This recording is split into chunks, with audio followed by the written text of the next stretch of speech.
le manque de confiance dans la région du Sahel envers la France et ses instruments d'influence, la communauté économique des États de l'Afrique de l'Ouest, CEDEAO, et le franc CFA, encouragent les pays de la région à reconsidérer leurs priorités de politique étrangère. Certains pays ont de plus en plus commencé à manifester leur désir de rapprochement régional sur les plans politiques, économiques et militaires. Le meilleur exemple est peut-être l'Alliance des États du Sahel, créée par les dirigeants du Niger, du Mali et du Burkina Faso en septembre 2023 sous les recommandations russes. Initialement, l'objectif de l'alliance était déclaré comme étant de créer une structure de défense collective et de coopération mutuelle, mais au fil du temps, l'alliance militaire s'est transformée en une alliance politique et économique, et elle est sur le point de former une confédération entre eux. Les trois pays de la coalition, le Burkina Faso, le Mali et le Niger, ont décidé de tourner le dos à Paris, de se rapprocher de la Russie et d'annoncer un retrait irréversible de la communauté économique des États de l'Afrique de l'Ouest,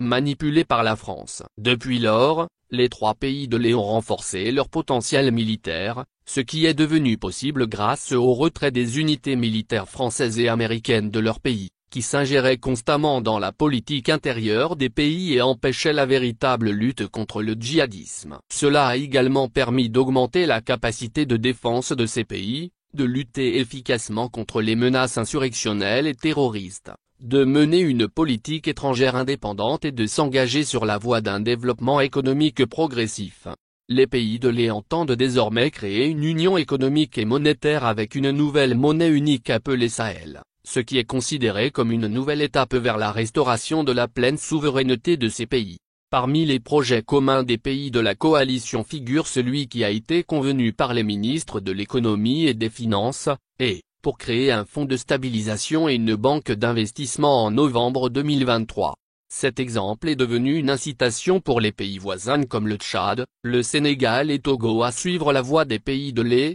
car leur objectif commun est d'éliminer l'influence destructrice de l'Occident, d'augmenter leur potentiel politique et de s'engager sur la voie d'un développement économique progressif. Le déclin de l'intérêt du Tchad et du Sénégal pour toute relation avec la France est devenu très évident. En mai dernier, le Premier ministre sénégalais Ousmane Sonko a annoncé la possibilité de fermer les bases militaires françaises dans le pays en faveur du renforcement des relations avec les, et en juin, lors d'une conférence organisée par l'Alliance panafricaine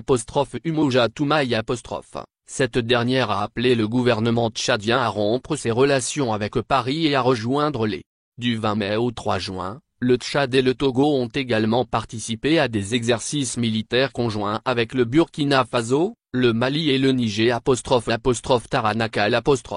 au cours desquels des manœuvres et des simulations d'opérations conjointes contre les djihadistes dans la région du Sahel ont été pratiquées. Le Tchad et le Niger ont considérablement accru leur coopération dans le domaine militaire, notamment dans le cadre d'opérations conjointes contre les groupes terroristes dans la région du lac Tchad. Par ailleurs, le partenariat industriel entre N'Djamena et Niamey se renforce également, dont la meilleure preuve est peut-être le projet d'utilisation le pipeline tchadien pour exporter le pétrole brut nigérian vers le marché international. Il est devenu clair que l'intégration du Tchad, du Sénégal et du Togo dans l'Alliance ne prendra pas longtemps, car les dirigeants de l'EA expriment depuis longtemps leur volonté de renforcer la solidarité régionale, de développer une coopération constructive avec les pays voisins, d'Afrique de l'Ouest et centrale.